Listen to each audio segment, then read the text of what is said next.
आध पौन घंटे के पैदल सफर के बाद मैं अपने ठिकाने पर पहुंच गया। लोरा मेरी मुंतजिर थी। तफसील सुनते ही मुंह बनाकर बोली, शुक्ला को अज़ियत में मुब्तला करके खुशी हुई, लेकिन जरा वजाहत करें कब से? राजकुमारी परमा को 24 घंटे में 2 रोटियां और 2 गिलास पानी देती हूँ। महन साहब, मैंने कहा, इससे 2 गिलास पानी और 2 रोटियां मुयस्सर हैं, और सच में बेचारी इतना ही खा पाती है। वो बंदाते हुए बोली, और अंडे, मक्खन, मिल्क शेक, पनीर, शहद, डबल रोटी, जैम, फल, इन सब का क्या? ये इनसे पेट नहीं भरता मोहतरमा का। मैं इसे चिढ़ाता हुआ बोला, वो तो उसे मैं खिलाता हूँ क्योंकि मेरी कमांडर की बेटी के। अलबत्ता तुम्हारे बस में होता तो 2 रोटियों से ज्यादा कुछ ना देती। वो 2 रोटियों के काबिल भी नहीं है। हकारत भरे लहजे में कहते हुए लोरा ख्वाबगाह की तरफ बढ़ी। मैंने आवाज दिया, मादाम, अब पहरेदारी की जिम्मेदारी तुम्हारी है। सुबह तुमने आराम किया था, अब मेरी बारी है। पहरा देती है मेरी जूती। अपनी लाडली को बिठा लूं पहरे पर। बेनियाजी से कंधे उचकाते हुए अंदर घुस गई। मैं मुस्कुराता हुआ दूसरी मंजिल के ड्राइंग रूम की तरफ बढ़ गया। वहां 2 सोफों को मिलाकर मैंने बेड की शक्ल दे दी थी।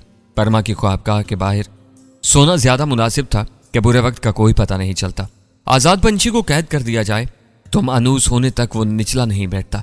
पिंजरे की दीवारों से सर टकराता रहता है, और कभी इत्तेफाक से कोई रखना खुला मिल जाए तो फुर होने में देर नहीं करता। परमा की भी वही हालत थी। उसे भागने का ख्याल उसके दिल से नहीं निकल सकता था, और यही वजह थी कि उस पर काबू पाने से ज्यादा फिक्र उसे पाकिस्तान पहुंचाने की थी। किसी शख्स की मर्जी के बगैर उसे दूसरे मुल्क ले जाना इतना आसान नहीं था। अब डॉक्टर सुजाता हमारे लिए मशकूक नहीं रही थी, इसलिए मुझे सोने में कोई दिक्कत ना हुई। सुबह नाश्ता करते हुए हम टीवी देखते रहे। देवाशीष की परमा से बदसलूकी की झूठी खबर की वजह से इसका कटा छटा तफसील से खबरों की जीनत बना था। लोरा की लिखी हुई तहरीर भी मीडिया पर दिखाई गई थी, लेकिन इस तहरीर ने कई लड़कियों के दिल से भारी बोझ हटा दिया होगा। ऐसी अचानक खुशखबरी पाकर ही अल्लाह पाक की ज़ात बाबरकत पर इंसान का यकीन मुस्तहकम होता है कि निज़ाम आलम को चलाने वाला कोई ताकतवर बाइख्तियार मुश्किल कुशा मौजूद है। देवाशीष का कत्ल किसी ऐसी ही लड़की के खाते में डाला जा रहा था जो उसकी डसी हुई थी। उसके मुहाफिज, चौकीदार और मुलाजमा वगैरह के बयानात में सिवाय अंग्रेज लड़की के जिक्र के बाकी सब कुछ बताया गया था। अगले 2 दिन मैंने शुक्ला को इंतजार की ज़हमत में मुब्तला रखने के साथ सोचने का भी मौका दिया। इस दौरान मेरे और लौरा की गाहे पगाहे इस मौजू पर बात होती रही। तीसरे दिन इरादा था कि शुक्ला से बातचीत को दोपहर के वक्त निकलूंगा, मगर इसी दिन मुंबई में दहशतगर्दी का बड़ा हादसा पेश आ गया। एक खुदकश बमबार ने हिसास इमारत को धमाके से उड़ा दिया था, जिसमें 3-4 मुहाफिज भी हलाक हो गए थे। पुलिस जगह जगह पर छापे मारने लगी। मशकूक अफराद से मुंबई के हवालात भर दिए गए। ऐसे हालात में बाहर निकलना मुनासिब मालूम न हुआ और 1-2 दिन मजीद इंतजार करना पड़ा। इस दौरान 3-4 मरतबा डॉक्टर सुजाता से कॉल पर बात हुई। वो हमें मिलने आना चाहती थी, मगर मैंने मना कर दिया। उसकी अकीदत अपनी जगह और हमारी एहतियात अपनी जगह। मैं अमूमन नमाज फजर पढ़कर लेट जाया करता था, यहाँ तक कि लोरा नाश्ते पर बुला ली थी।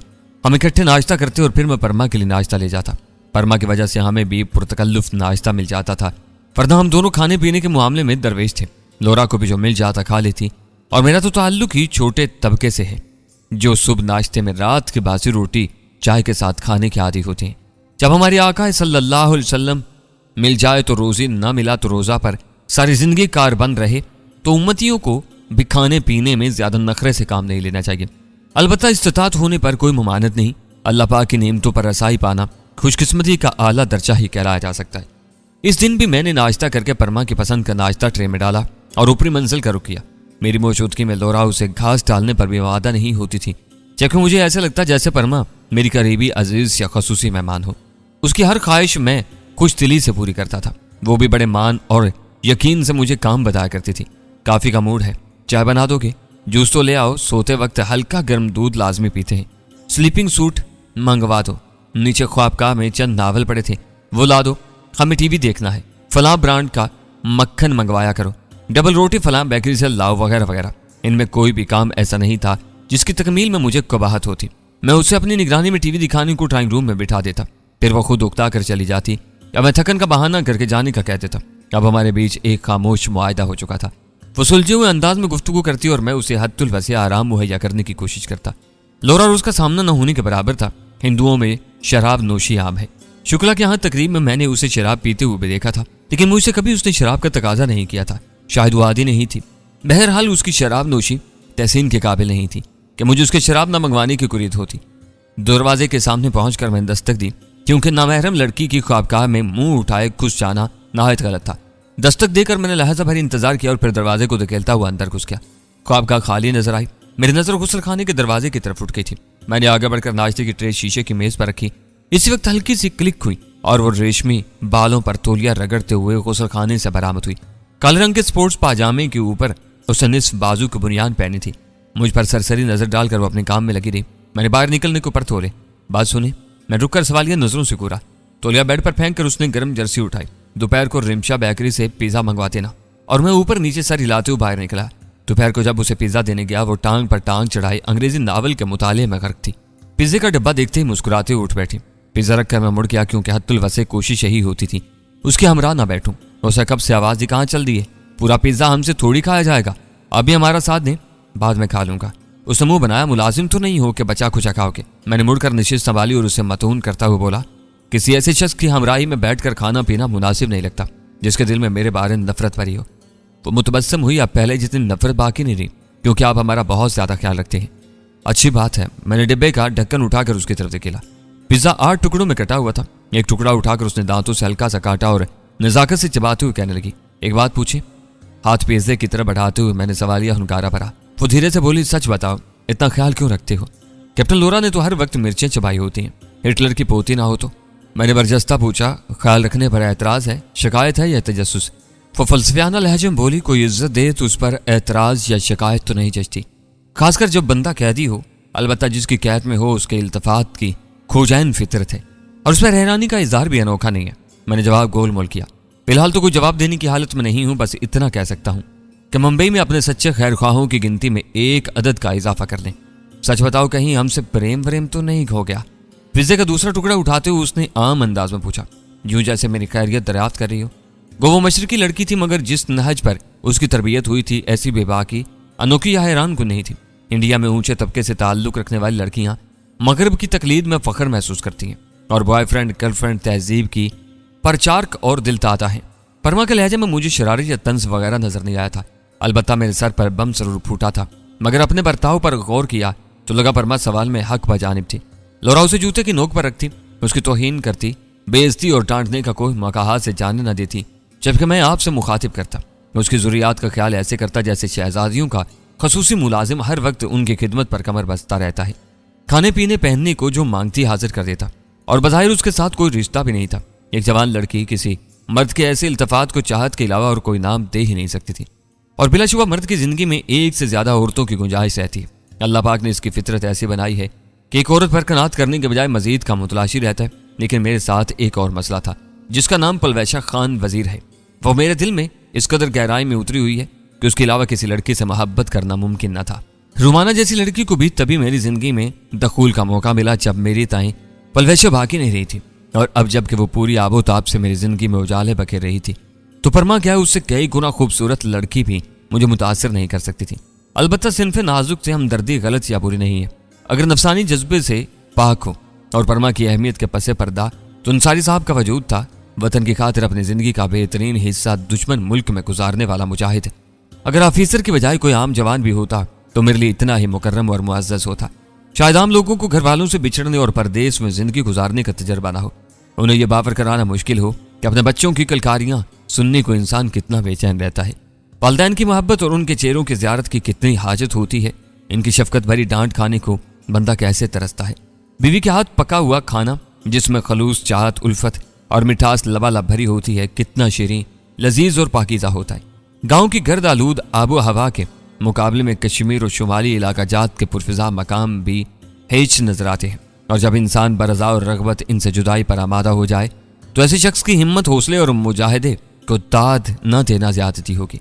आर्जी तौर पर घर वालों और इलाके से जुदाई मुझे इतनी गरा गुजरती थी, तो जिसे वापसी की उम्मीद ही छीन ले जाए उस पर क्या गुजरेगी। तनख्वाह की मद में मिलने वाले कागज के चंद नोट उसका नेमुल बदल कभी नहीं हो सकते। लारैब अपने वतन से मोहब्बत और उसकी खातिर कुर्बानी देना हर शहरी का फर्ज है, जिसे अदा करने वाले गिने चुने ही हैं।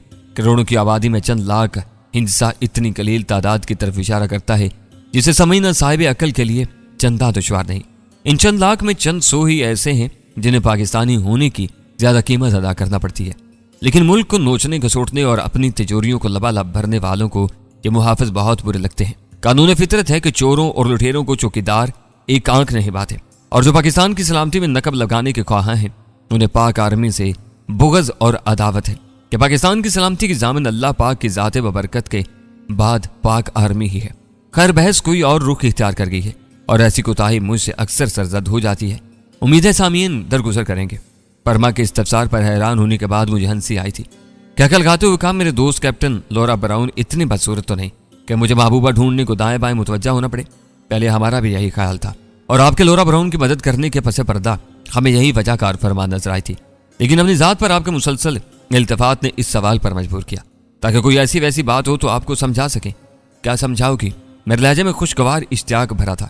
वो साफ गोई से बोली, हम में जो तबकाती फ़र्क है अगर इसे नज़रअंदाज भी कर दिया जाए तो भारत माता का दुश्मन एक पाकी जासूस हमारे किसी नाजुक जज्बे का हकदार कैसे हो सकता है?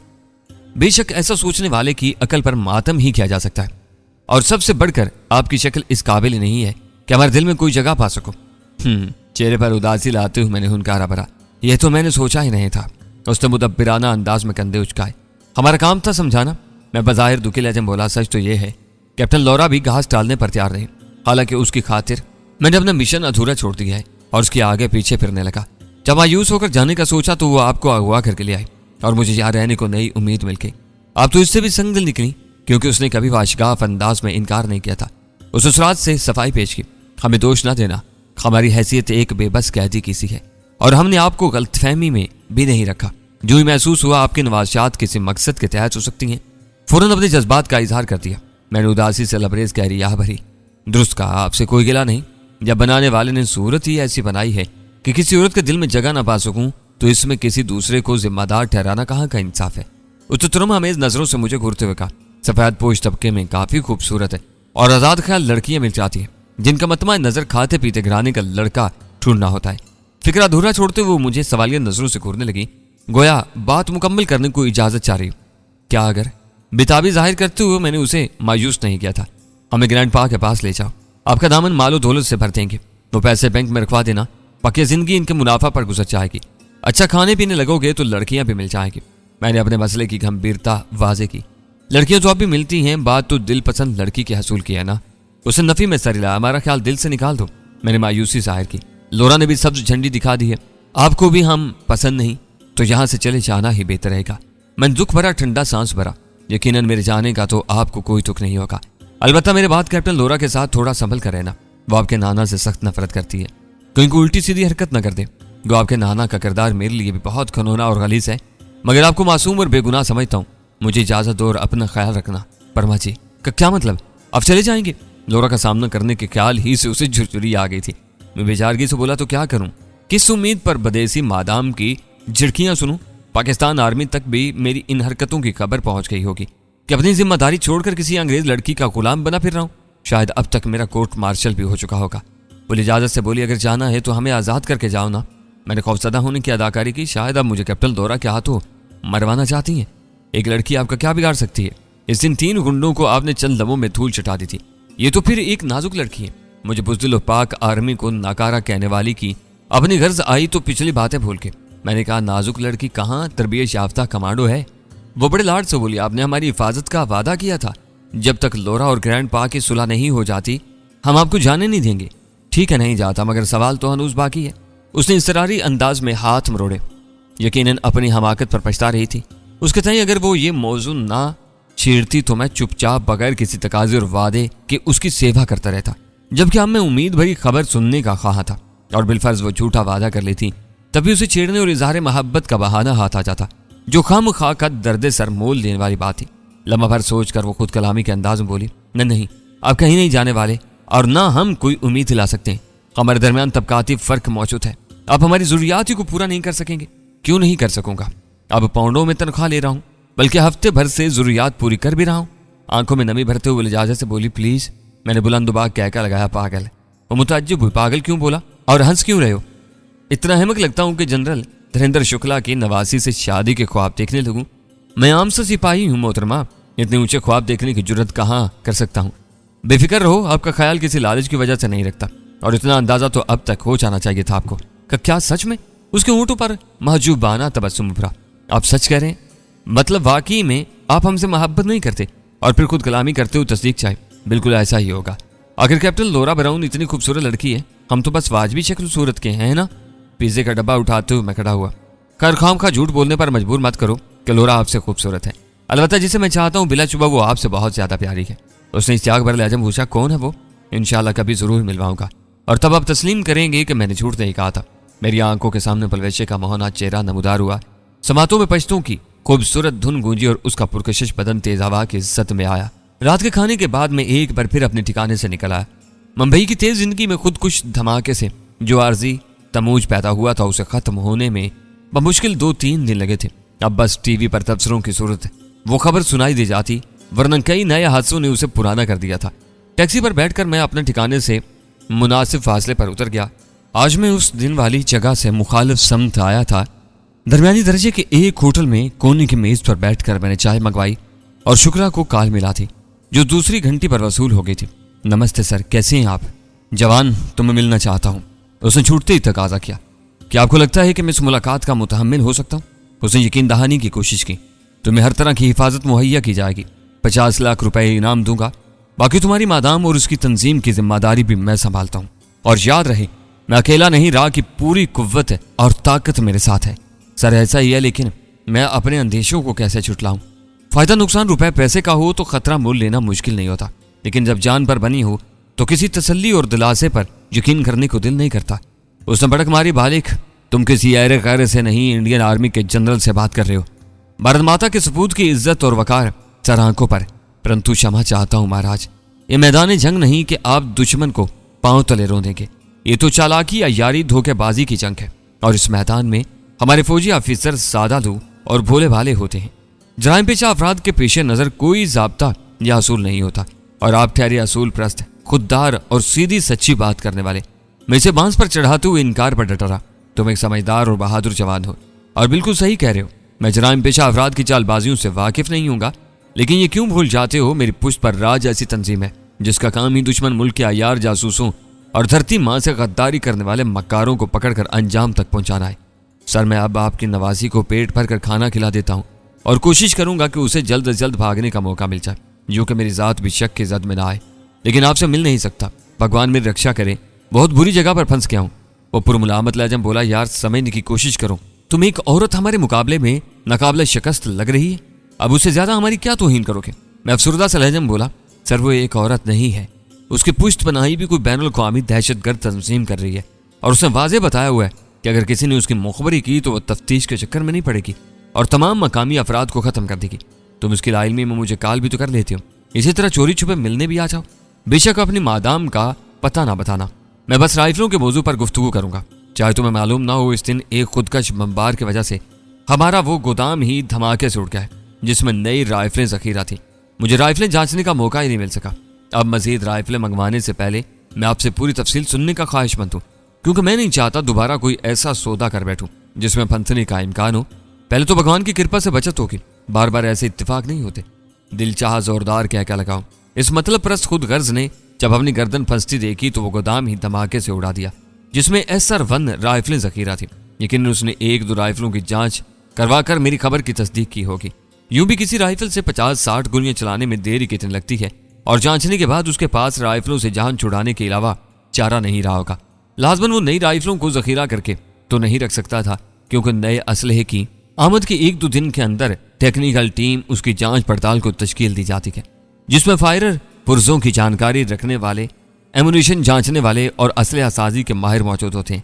और टीम जैसे ही हथियार को पास करती है, हथियार मुख्तलिफ फार्मेशनों की असले से मुतल्लिक शाखों को तकसीम कर दिए जाते हैं, जो वह हथियार फार्मेशन के मातहत आने वाली यूनिटों को बांट देते हैं।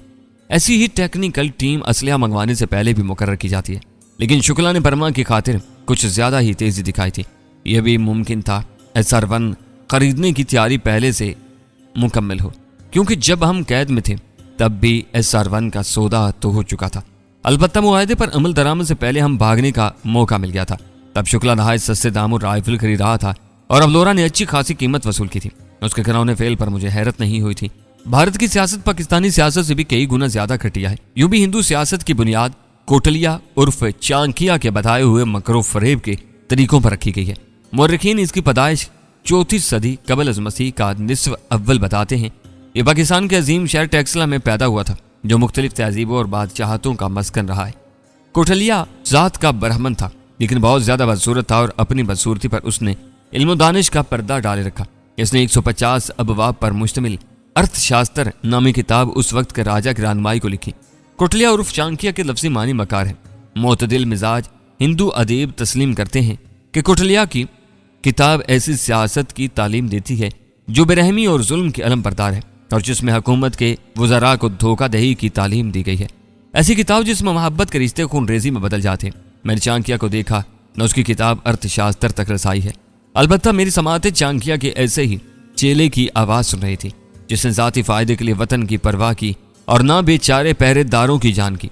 यकीनन ऐसा पहली बार नहीं हुआ था। अपने मफाद की खातिर न जाने कितनी बार पाकिस्तान नामालूम दहशतगर्द और बेगुनाह मुजाहिद मुर्दे इल्ज़ाम ठहराए जा चुके थे। भारतीय सियासतदानों और आर्मी के लिए किसी भी दहशतगर्दी की वजह पाक आर्मी और ISI को ठहराना आसान सा हल है और आफरीन है भारतीय अवाम पर जो इसे ऐसे ही हकीकत मानते हैं जैसे 1 करोड़ देवताओं को सच्चा मानते हैं। इस मौजू पर काफ़ी दलाल और शहादतें दी जा सकती हैं, मगर मेरे पेश नज़र भारतीय सियासत या हिंदू की पाकिस्तान दुश्मनी नहीं है। मैंने गोया बादल नुखास्ता खामी भरने का इंतजार किया। अच्छा सर, मैं आपसे अकेले में कैसे मिल सकता हूँ जहाँ बस मैं और आप हूँ, कोई तीसरा मौजूद ना हो। यह हुई ना जवानों वाली बात। उसने मक्खन लगाने में फराग दिल का मुजाहरा किया। यकीनन तुम किसी भी तरह सरहद पर पहरा देने वाले सपूत से कम नहीं हो। सीधा मेरी कोठी में चले आओ और निश्चिंत रहो, हम दोनों ही होंगे, कोई तीसरा वहां नहीं होगा। नामुमकिन। मैंने इनकार करने में एक लम्हा भी नहीं लगाया था। हम कहीं बाहर मिलेंगे। मैं अच्छी तरह इत्मीनान करने के बाद ही आपके करीब आऊँगा। शुक्ला मुझे समझाने लगा, जो लोग तुम्हें मेरी कोठी में देख लेंगे उनके लिए किसी और जगह हमारी मुलाकात का पता लगाना कौन सा मुश्किल होगा।